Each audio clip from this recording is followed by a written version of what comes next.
anlamadım. Taş gibi oldu kalbim, başkası yaramadı. Kalsaydın olmaz mıydı be, yerinde olmaz mıydı be. Arayıp hiç sormaz mısın sen, ben serseri ve nazlısın sen. Edersin insanı derbeder, elime de sormada aklımda fikrim. Bugün de dibini görene kadar içtim, yerimde duramadım, her gün seviştim. Gitmeseydin ben sana demiştim. Bazen tutmayan sözler veririz, bazen özleyen gözler görürüz.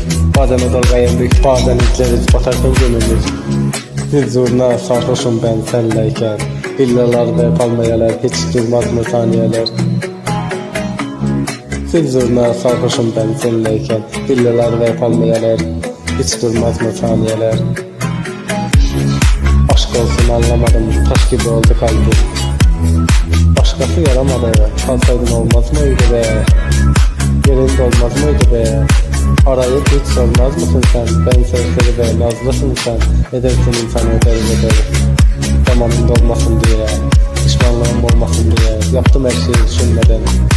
Koşmayı öğrendim yürümeden, gözlerden uzak bir yerde. Sen ve ben durmak bilmeden, sevişelim kimse görmeden, birbirimizi toprağa gömmeden. Aşk olsun anlamadım, taş gibi oldu kalbim. Başkası yaramadı, kalsaydın olmaz mıydı be? Yerinde olmaz mıydı be? Arayıp hiç sormaz mısın sen?